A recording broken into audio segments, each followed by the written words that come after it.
Hello, and welcome to another episode of the Western Canon Challenge, where we are reading the entirety of the Western literary canon out loud.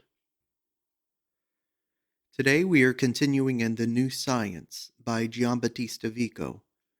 We are on Book 2, Section 2, this titled Poetic Logic, and we begin with paragraph 400.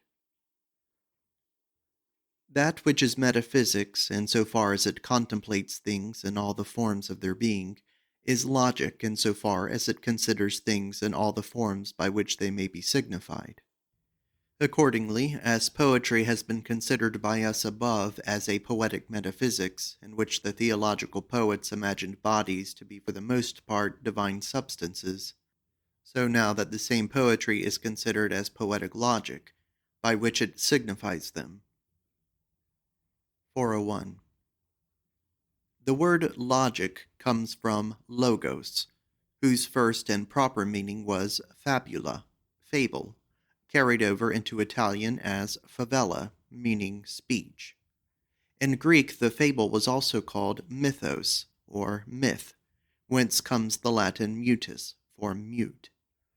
For speech was born in mute times as mental or sign language, which Strabo in a golden passage says existed before vocal or articulate language. Whence logos means both word and idea. It was fitting that the matter should be so ordered by divine providence in religious times, for it is an eternal property of religions that they attach more importance to meditation than to speech. Thus, as stated in the axioms, the first language in the first mute times of the nations must have begun with signs, whether gestures or physical objects, which had natural relations to the ideas to be expressed. For this reason, logos, or word, meant also deed to the Hebrews and thing to the Greeks, as Thomas Gattaker observes in his De Instrumenti Stylo. Similarly, mythos came to be defined for us as vera narratio, or true speech, the natural speech, which first Plato and then Iamblichus said to have spoken in the world at one time. But this was mere conjecture on their part, as we saw in the axioms, and Plato's effort to recover this speech in the Cratylus was therefore vain, and he was criticized for it by Aristotle and Galen. For that first language, spoken by the theological poets, was not a language in accord with the nature of the things it dealt with, as must have been the sacred language invented by Adam, to whom God granted divine onomathesia, the giving of names to things according to the nature of each, but was a fantastic speech making use of physical substances endowed with life, and most of them imagined to be divine. 402. This is the way in which the theological poets apprehended Jove, Cybele, or Berecynthia, and Neptune, for examples, and at first, mutely pointing, explained them as substances of the sky, the earth, and the sea, which they imagined to be animate divinities, and were therefore true to their senses in believing them to be gods. By means of these three divinities, in accordance with what we have said above concerning poetic characters, they explained everything appertaining to the sky, the earth, and the sea. And similarly, by means of other divinities, they signify the other kinds of things appertaining to each, denoting all flowers, for instance, by flora, and all fruits by pomona. We nowadays reverse this practice in respect of spiritual things, such as the faculties of the human mind, the passions, virtues, vices, sciences, and arts. For the most part, the ideas we form of them are so many feminine personifications, to which we refer all the causes, properties, and effects that severally appertain to them. For when we wish to give utterance to our understanding of spiritual things, we must seek aid from our imagination to explain them, and, like painters, form human images of them. But these theological poets, unable to make use of the understanding, did the opposite and more sublime thing. They attributed senses and passions, as we saw not long since, to bodies, and to bodies as vast as sky, sea, and earth. Later, as these vast imaginations shrank and the power of abstraction grew, the same objects were apprehended by diminutive signs. Metonymy erected into dogma the prevailing ignorance of these origins of human things, which have remained buried until now. Jove becomes so small and light that he is flown about by an eagle. Neptune rides the waves in a fragile chariot, and Sibyl rides seated on a lion. 403. Thus, the mythologies, as their name indicates, must have been the proper languages of the fables. The fables being imaginative class concepts, as we have shown, the mythologies must have been the allegories corresponding to them. Allegory, as observed in the axioms, is defined as different speech, insofar as, by identity not of proportion, but to speak scholastically, of predictability, allegories signify the diverse species or the diverse individuals comprised under these genera, so that they must have a univocal signification, connoting a quality common to all their species and individuals, as Achilles connotes an idea of valor common to all strong men, or Ulysses an idea of prudence common to all wise men, such that these allegories must be the etymologies of the poetic languages, which would make their origins all univocal, whereas those of the vulgar languages are more often analogous. We also have the definition of the word etymology itself as meaning verisimilitude, just as fable was defined as true story. Chapter 2. Corollaries concerning poetic tropes, monsters, and metamorphoses. 1. Paragraph 404. All the first tropes are corollaries of this poetic logic. The most luminous, and therefore the most necessary and frequent, is metaphor. It is most praised when it gives sense and passion to insensate things, in accordance with the metaphysics above discussed, by which the first poets attributed to bodies the being of animate substances, with capacities measured by their own, namely sense and passion, and in this way made fables of them. Thus, every metaphor so formed is a fable in brief. This gives a basis for judging the time when metaphors made their appearance in the languages. All the metaphors conveyed by likeness, taken from bodies to signify the operations of abstract minds, must date from the times when philosophies were taking shape. The proof of this is that in every language the terms needed for the refined arts and recondite sciences are of rustic origin. 405. It is noteworthy that in all languages the greater part of the expressions relating to inanimate things are formed by metaphor from the human body and its parts, and from the human senses and passions. Thus, head for top or beginning, eyes for the looped heads of screws, and for the windows letting light into houses, mouth for an opening, lip for the rim of a vase or of anything else, the tooth of a plow, a rake, a saw, a comb, beard for rootlets, the mouth of a river, a neck of land, handful for a small number, heart for center. The Latins used umbilicus, navel in this sense. Foot for end, the flesh of fruits, a vein of water, rock or mineral, the blood of grapes for wine, the bowels of the earth.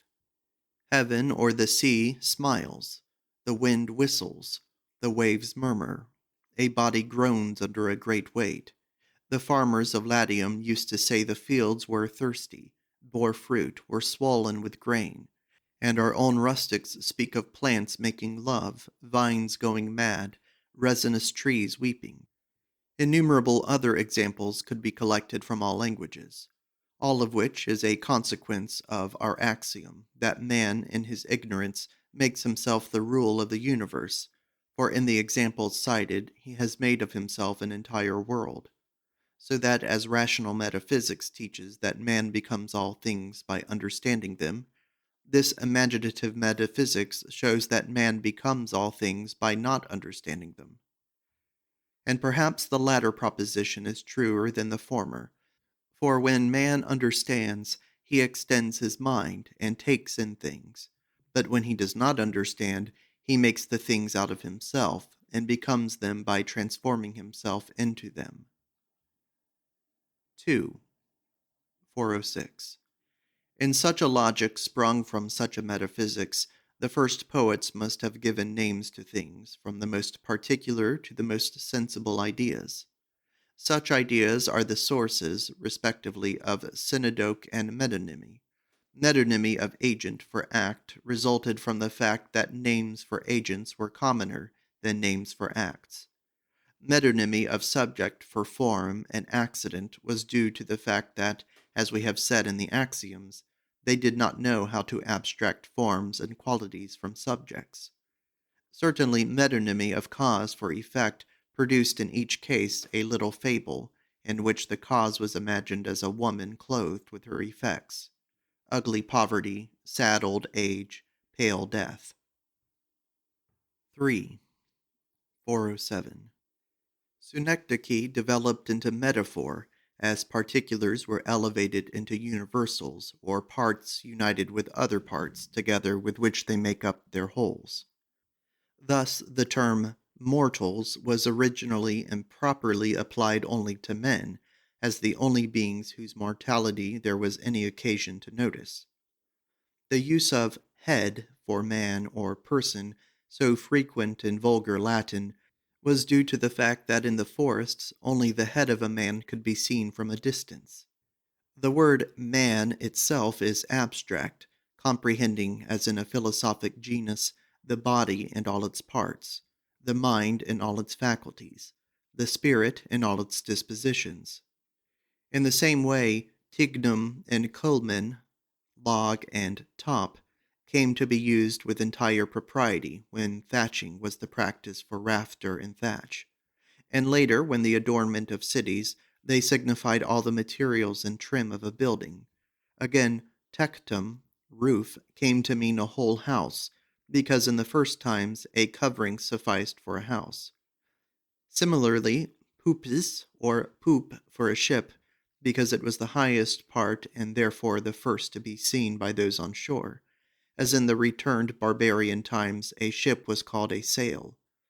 Similarly, muckrow, point, for sword, because it is an abstract word, and as in a genus comprehends pummel, hilt, edge, and point, it was the point they felt which aroused their fear.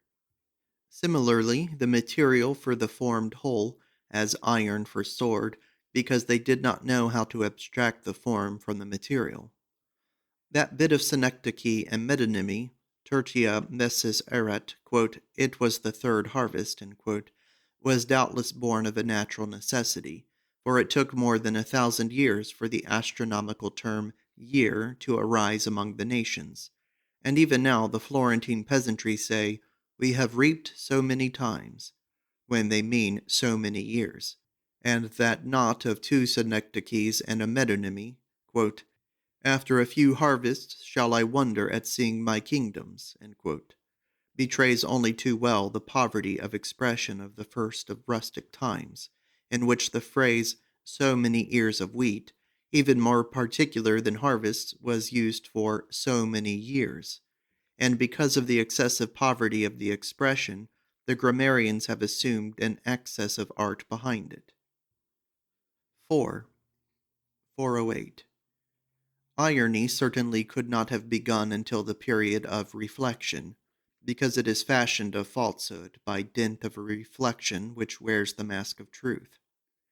Here emerges a great principle of human things, confirming the origin of poetry disclosed in this work: that since the first men of the Gentile world had the simplicity of children, who are truthful by nature, the first fables could not feign anything false.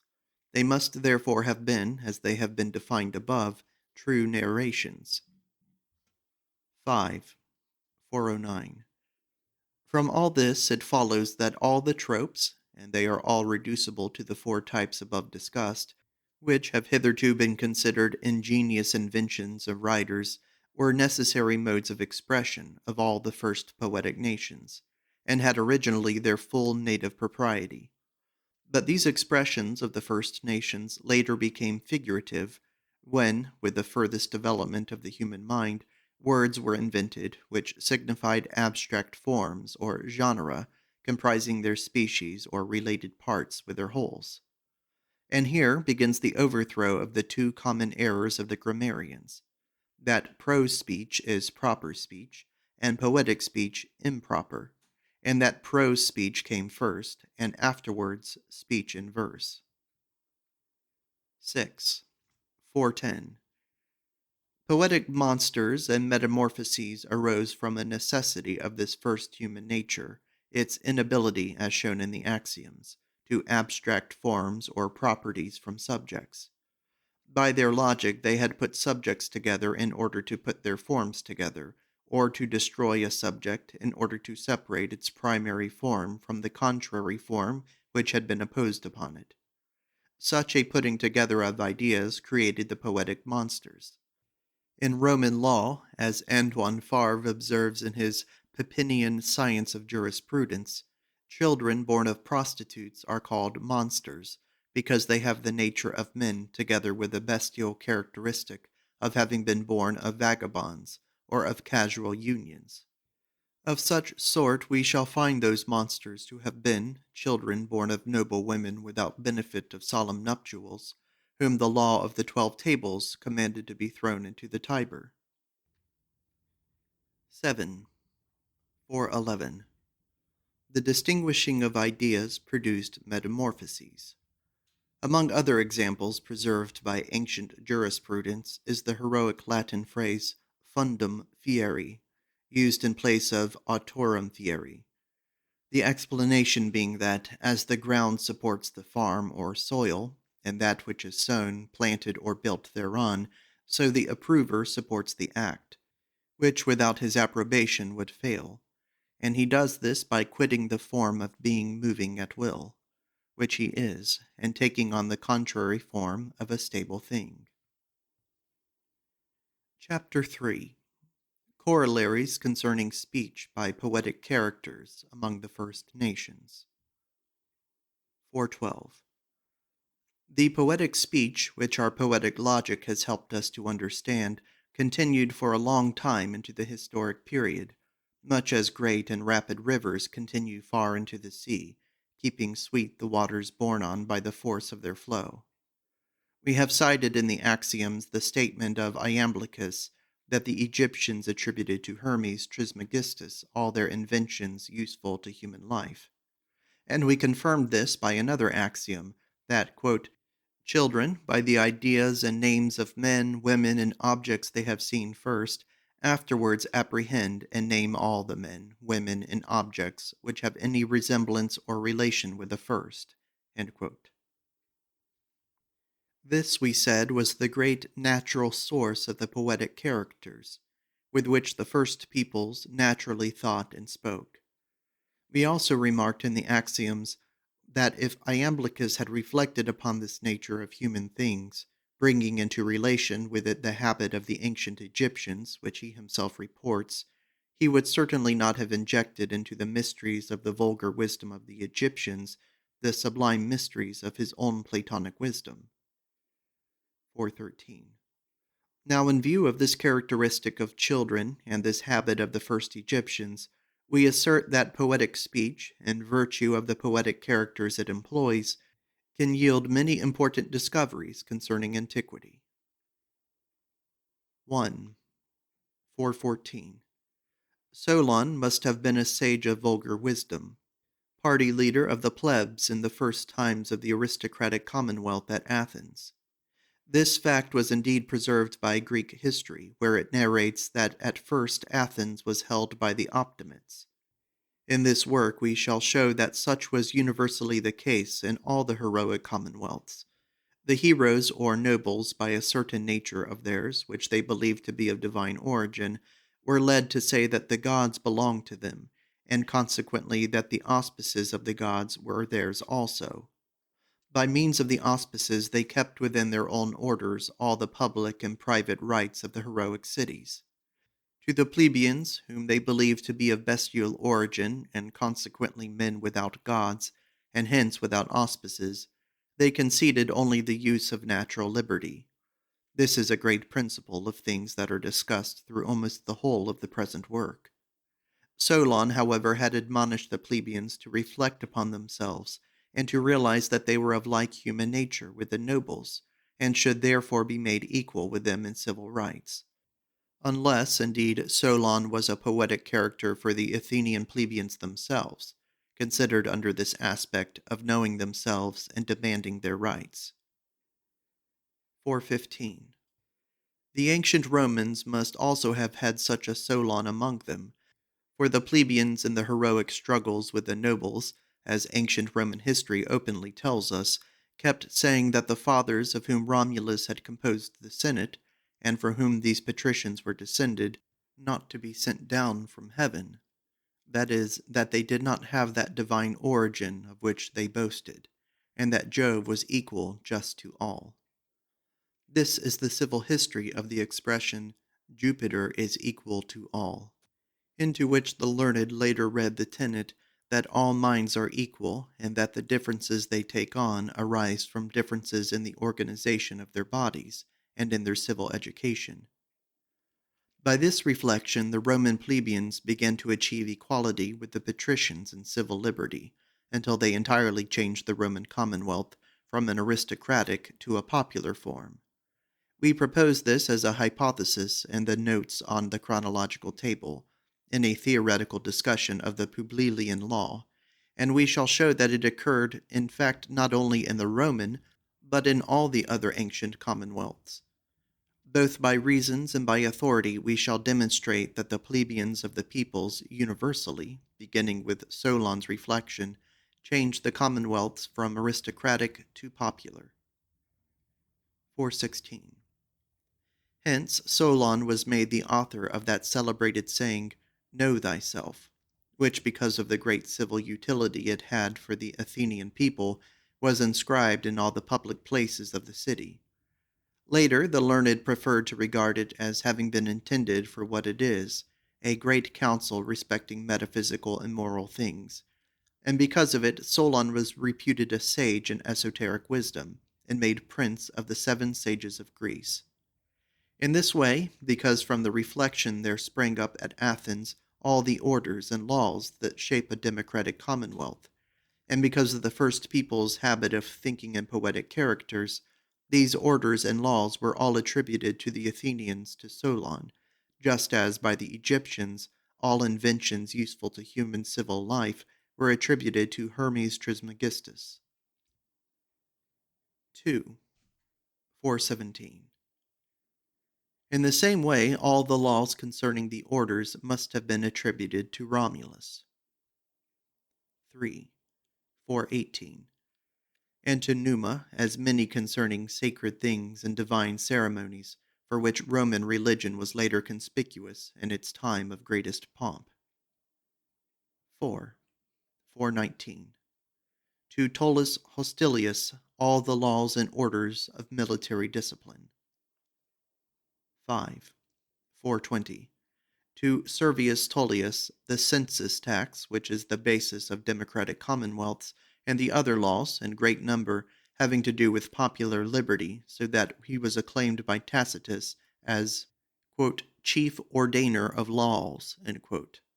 For, as we shall show, the census was the basis in aristocratic commonwealths, on which the plebeians obtained from the nobles the bonetary ownership of the fields, which gave them occasion later for creating the tribunes of the plebs to defend for them this part of natural liberty, and the tribunes gradually led them to the attainment of full civil liberty. Thus, the census of Servius Tullius, by affording the occasions and starting points, developed into the census, which was the basis of the Roman popular commonwealth. This was discussed by the way of hypothesis in the notes on the Publilian law, and will be later shown to be true in fact. 6. 421. In Tarquinius Priscus, all the ensigns and devices with which the majesty of the Roman Empire was later resplendent in the most illustrious times of Rome. 7. 422. In the same way, there must have been interpolated in the 12 tables very many laws which will be shown to have been enacted in later times.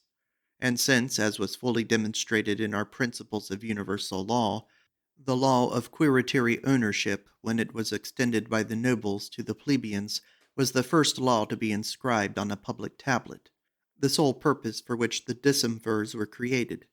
All the laws making for equal liberty, which were later inscribed on public tablets, were attributed to the decemvirs because of their aspect of popular liberty.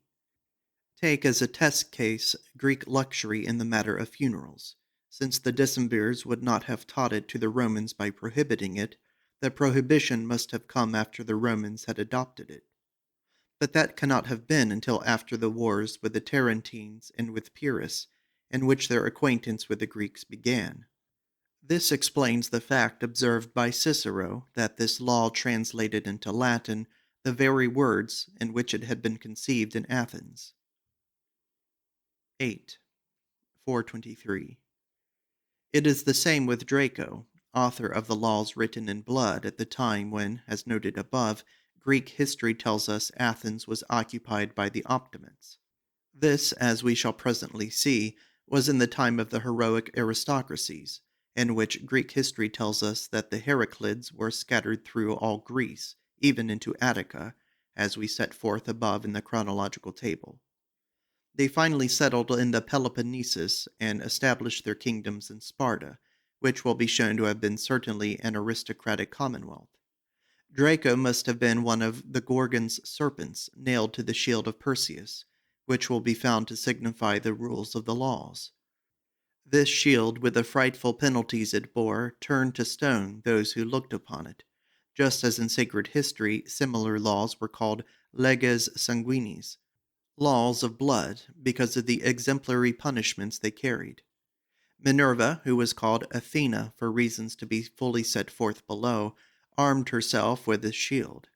And among the Chinese, who write in hieroglyphics to this day, a dragon is the ensign of the civic power.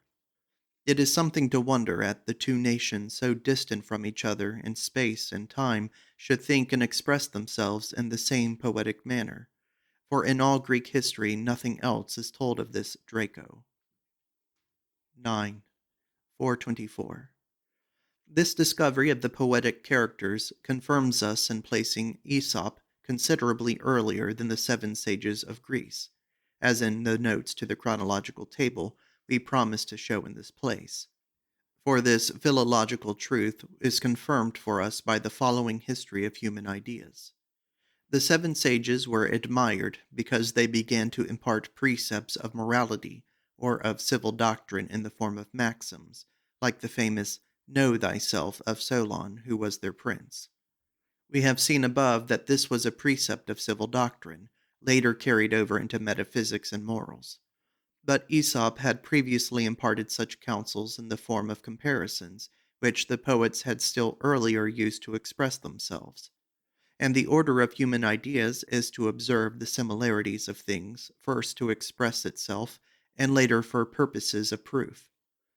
Proof, in turn, is first by example, for which a single likeness suffices, and finally by induction, for which more are required. Socrates, father of all the sects of philosophers, introduced dialectic by induction, which Aristotle later perfected with the syllogism, which cannot proceed without a universal.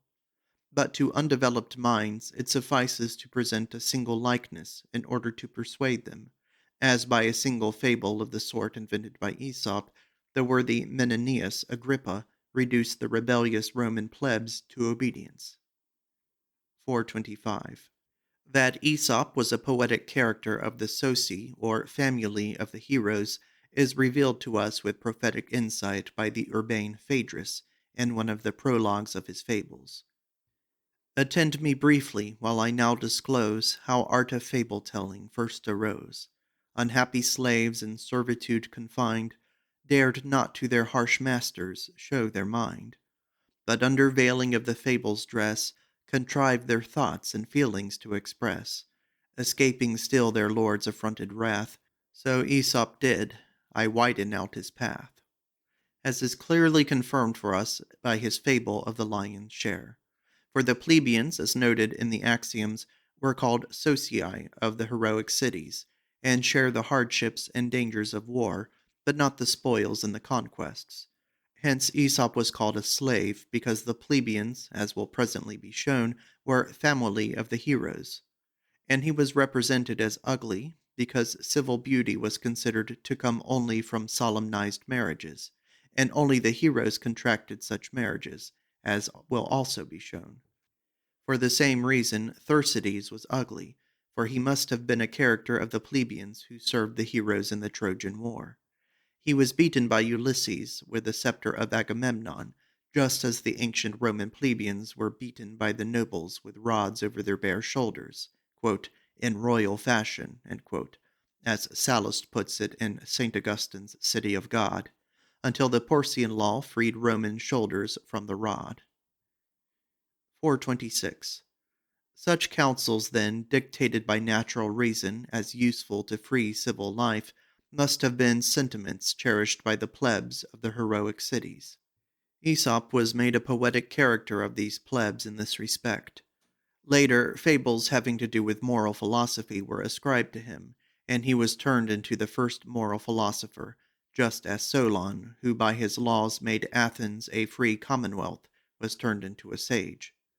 And because Aesop counseled in fables, he was supposed to have lived before Solon, who counseled in maxims. These fables must have been conceived originally in heroic verse. There is a tradition that they were later conceived in iambic verse, which we shall later find the Greek peoples to have spoken. This is intermediate between heroic verse and prose.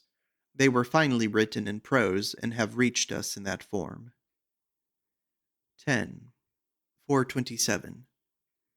In this way, the later discoveries of esoteric wisdom were attributed to the first authors of vulgar wisdom, and poetic characters like Zoroaster in the East, Trismegistus in Egypt, Orpheus in Greece, Pythagoras in Italy, originally lawgivers, were finally believed to have been philosophers, as Confucius is today in China.